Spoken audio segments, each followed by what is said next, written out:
Hello and welcome to Market Insight. I am Lavina Emma. Now here's what to expect for the next 50 minutes on today's program. We're going to be talking about the impact of technology as a tool for cryptocurrency, and March inflation in Nigeria is at 33.20%. We're also going to discuss that and how the Naira's appreciation is not really having any effect on the inflation. Food prices are still high, the cost of living is still high, Nigerians are still complaining. So I'm going to be discussing that with my guest in the studio and my guest via Zoom. So on today's show, I have Dr. Idahosa Osamhanze. He is the Vice President for Femi Walsh Media Limited, and he's in the studio with me this morning. And I also have some guests joining us via Zoom. But first of all, we'll start our inflation discussion with Dr. Idahosa Osamhanze. Welcome to Market Insight, Dr. Idahosa. Good morning, Lavina, and my pleasure to be on your show this beautiful Yes, I'm happy to have you this, you rightfully said, this beautiful Thursday. Welcome to the program. Yes, so I mentioned our inflation in Nigeria right now is at 33.20%, and that is quite high from what we experienced last month. And food inflation is over 40%, which is also extremely high. But recently, we've noticed that there's been the Naira has been appreciating against other foreign currencies like the dollar, and right now the Naira is selling as 1,000 Naira to $1, which is, I would say, a good result as opposed to what we had in January and February. But this is not impacting on our society right now. Food prices are still high, transportation is still high. So what are your thoughts on this, Doctor? Yeah, those assertions may not be completely correct, that they are not impacting on society as we may want to see it. You see, what happened, NBS brings out here figures for previous months. What you're seeing is that what the inflation situation was like in the month of March. And see, at the heyday of the month of March, you find that was when the exchange rate was at its peak. Some places it was selling at 1,008, some 1,007, some point 1,500, which of course impacted hugely on logistics and the rest of it. And there was no way that those figures will not be as high as that. But we are seeing a tone down now since the beginning of April, with the prices of the currency coming down, because hugely the exchange rate has a whole lot of impact on the prices of goods and commodities. And that's because we're likely an importing nation. Most of the things we do is via import, and therefore there's no how disruptions on the exchange rate will not affect prices globally. But you see, what has happened in the marketplace is the fact that if you have to respond to increase in price or increase in rate, you have to be very, very calculative. Now you are thinking of going to the market the next time, because you're not going to buy at the old price. And therefore, you have to quickly mark up your margin so that you will be able to get to the market the next time. Yes. Now, when there is a drop, you cannot expect that the reduction in prices will be that drastic, because the person had already stocked. So until he finish what is in stock and get back to the market, he will not get the new pricing, which of course will have to affect the price. So what you're going to see is marginal reduction, which is of course cutting down on the profit margin of the seller. And that's why it's not as drastic, because I hear a lot of people have this argument and say, oh, when the price went up like this, you had 100% increase. Now that the price is this way, now you're only reducing by 2,000, which is not up to 1%. We must understand the logic, and this is how business people think. Okay. So yes, business people must make their profit. Profit, yeah. Yes, whether they are manufacturing these goods or they are just importing them, they must always make their profit. Okay, and we've talked about this issue a lot of times on the program, and then we've also talked about government fixing prices. Perhaps that may help. First of all, in terms of importing. Now, we know that the customs duties does the charges they give Nigerians who are importing things. Recently, it has also been increased, but with the drop in the price of dollar, they also decided to reduce their custom duties for importers. But this situation also has not really affected importers, because about a few days back, my colleagues went to the market and did a survey on the prices of imported food items like cereals, beverages, and all these foreign cereals. Even the traders were also complaining that they have to buy them at high prices, so there's no way they can reduce these prices. So will the government's intervention in this sector, would it also help to ease the pain of Nigerians? Government have no business doing business. Okay. And therefore, they also don't have any business regulating prices. Yeah. Because there are natural mechanisms for price control. Okay. And government don't need to force it. You see, in price calculation, there's a whole lot of things that you put into consideration. Yes. The input, your obligations to both your staff or your customers, internal, external, then government and relevant stakeholders. Now, all these things you factor into your pricing, and then you put your margin, the rates on it.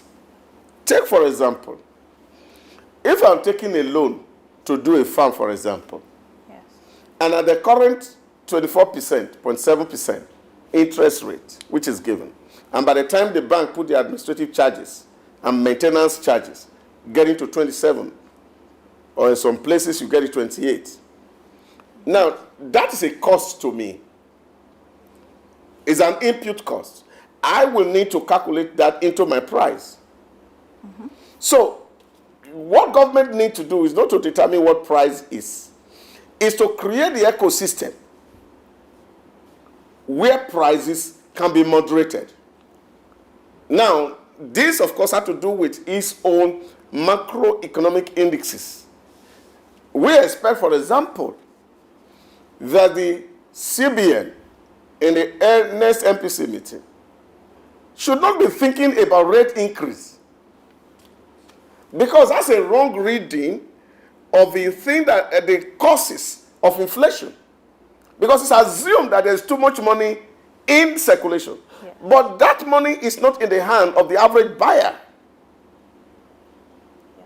So what you see government doing is that they are calculating the money in the hand of Otedola, the money in the hand of Dangote, the money in the hand of Tony Elumelu, as if it's the money in my hand. Okay. And so you are trying to reduce the money in my hand, and already I don't even have the money to buy. Okay. And every time you increase the rate for these people, because they are the manufacturers of some of these products or importers of this product, they pass the pricing to me. So I can buy. At most, I'm buying basic necessities. I can't invest in luxury, and therefore the economy cannot develop. Okay. So this is a problem. So government should not even play in that sector at all. And I also believe that custom, for example, we should not be advocating for custom to drop the excise duty for those who are tariffs for those who are importing. Because for every single item that you import, you're actually creating employment elsewhere and releasing poverty in your environment.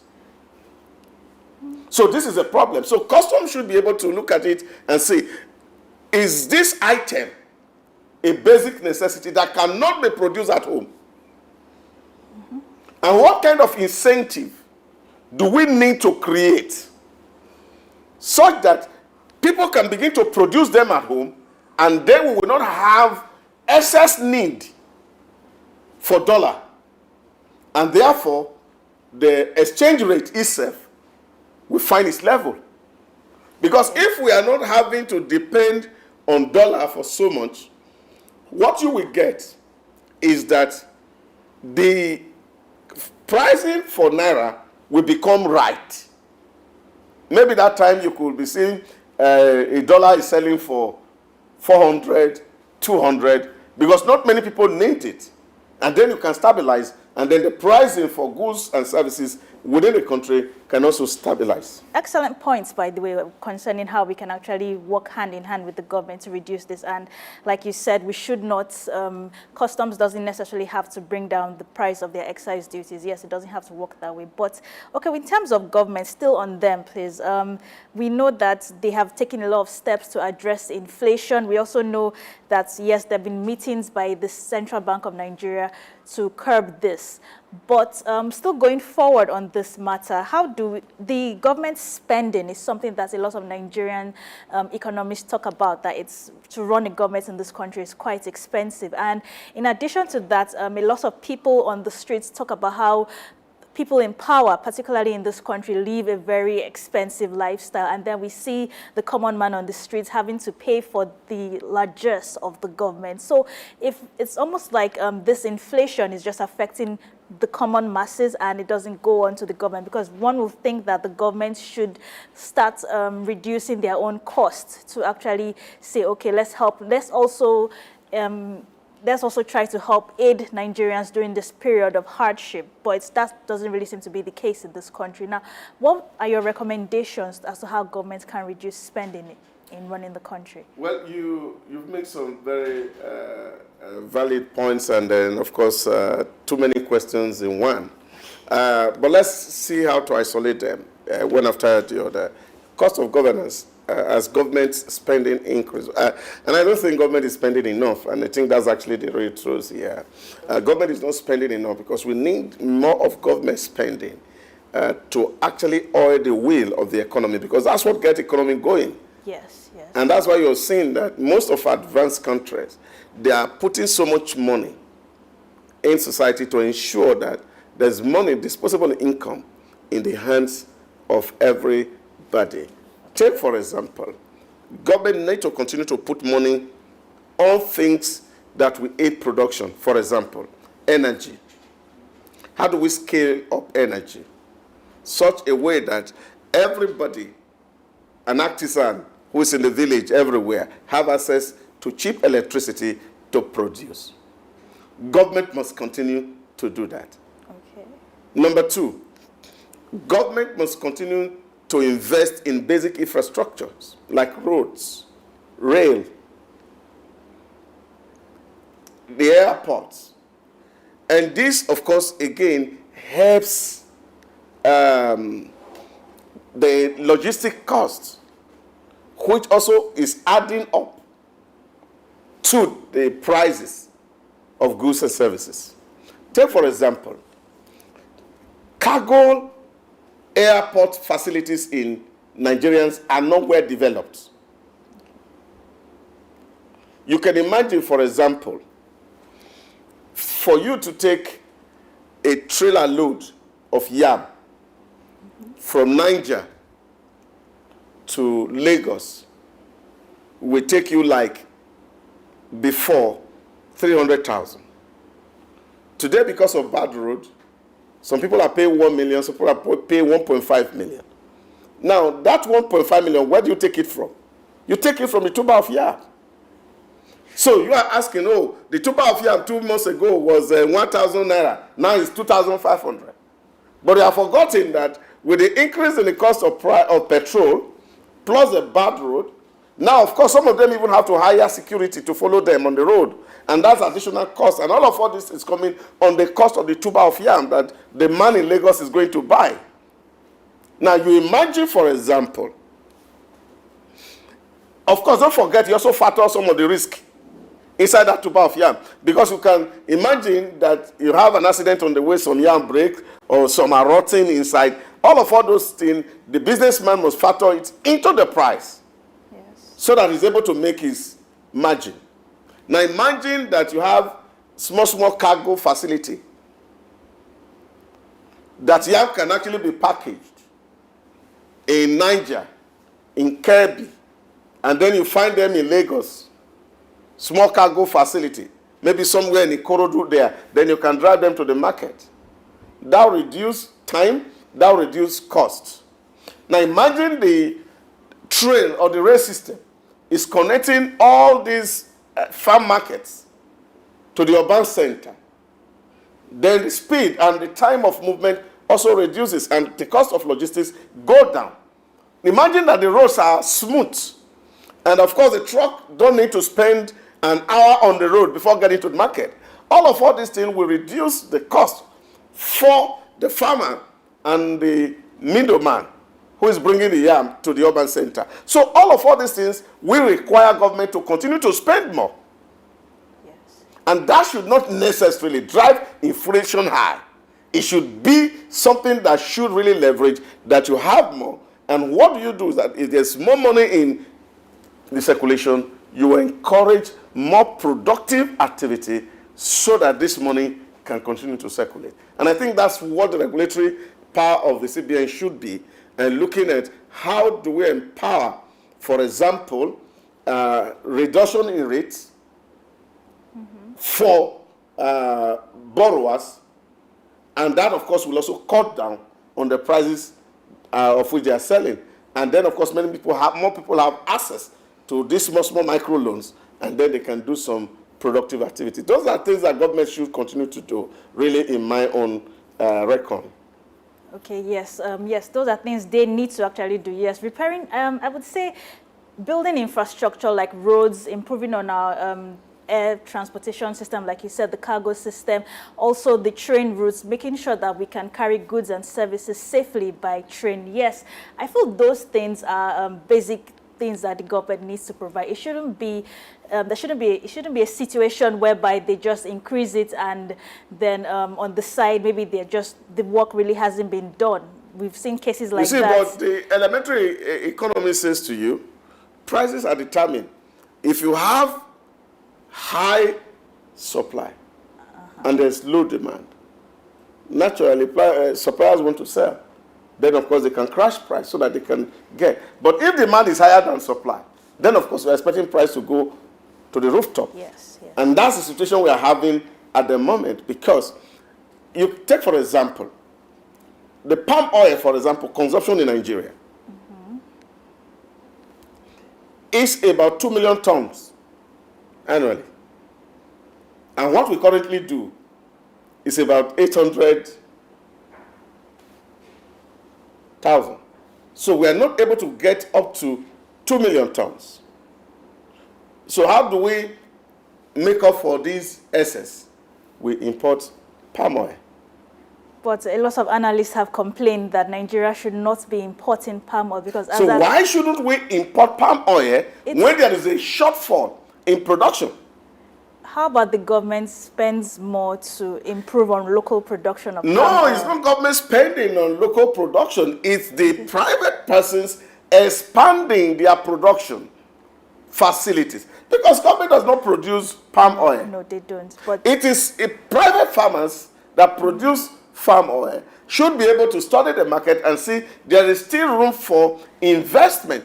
What you can only advise is, say, for example, the agricultural bank should deliberately make effort to see how they can loan to farmers who are already playing in that sector to scale up what they are producing so that we can meet up with a gap in the supply. And that's a government-owned institution, the Bank of Agriculture. Yeah. Yes. So if the government decides to give loans to these farmers that are into that kind of production, it will also help them to expand their production. Yeah, but you see, the problem here is this is where something like palm we oil. must, as the people in Nigeria, we talk too much about government. In Malaysia, where the palm oil is coming from, government is not producing it. Individuals are producing it, and Nigerians are willing to buy at market price. So why can't people actually look for facility? And that's why I'm saying it's just the regulator, for example. You have developing banks who can give loan to farmers that must be more than, you see, in the regular commercial bank, it's about 12 months. Now, you need banks for, if you want to plant palm kernel today, you take like 3 years for you to start to harvest. So, which means it's a long gap period gestation for such investment. You are not hoping that if you take the loan today, you are able to start to pay back next tomorrow, but you have to wait for like 3 years before you are able to pay back. Now, those structured institutions, development banks, can invest and give a moratorium of about 12 to 24 months before payback period. And once you have such facility and it is coming at 0 or 1 digit, between 1 to 9, you find that it will be something that is convenient for small farm holders to be able to access. And then, of course, you can expand that industry. So regulatory assignment of the CBN is to oversee to see rate goes down. And that's what I'm saying. That we must not have to stay with IMF with a high rate because they are misreading the inflation cost in Africa most of the time. We know that in the past, a weaker Naira previously increased the cost of imported goods. And, I know this can take time to adjust even after the currency has strengthened, but it hasn't really strengthened so well. But it's a significant improvement as opposed to what we had in January and February. So now, the fact that it's still rising, the price is still, as of today, it's 1,000 Naira to $1. Now, is there any, going forward in the future, just before we round up now, do we really think there's any likelihood that if the Naira comes down to 500 Naira to $1, we can see just, even if it's just a little slicker of hope with our food inflation prices, maybe it could reduce or it could just... Yeah, but like I said to you, you understand the psychology of the market. Yes, I do. You explained that excellently well. Now, the market person, they were expecting that some people actually predicted that the Naira was going to get to 2005. Yes, that's true. And so, with this expectation, at 1,005, what do you think farmer or buyer should be doing? They will be stocking. Yes, I was also going to talk about that. So that they can make more profit. Yes. But now they have stocked so much at that price. And now what has happened? You have seen the dollar price coming down. So what they are selling right now is the market price of last month. Now, when the inflation figure for this month comes out, you will see that inflation in Nigeria will dip significantly. You'll be looking at between 21 to 25%. Yes. There'll be a significant dip. Reason is because, of course, the situation is moderating itself. People are willing to offload the stocks and then, of course, go into the market at the new rate. But that's what they always say. We need to sell our old stock first before we start off with the new ones. Yeah, but you see, the conversation here right now, which is what we're talking about, is a government making a whole lot of effort. I was listening to CBN governor the other day, and he said just within the week, about 600 million came into the foreign reserve of Nigeria, which means, of course, Nigeria is earning more currency. And then, of course, they are able to also deal with the sabotage that was actually happening within the system, because the arbitrage system, which was playing out, that people were investing so much in dollar. Yeah, it's encouraging a lot of speculation. Yes, of course, were the real things that destabilized the market. Yeah. So what the dollar has been selling to the Naira was not the real or actual cost of Naira.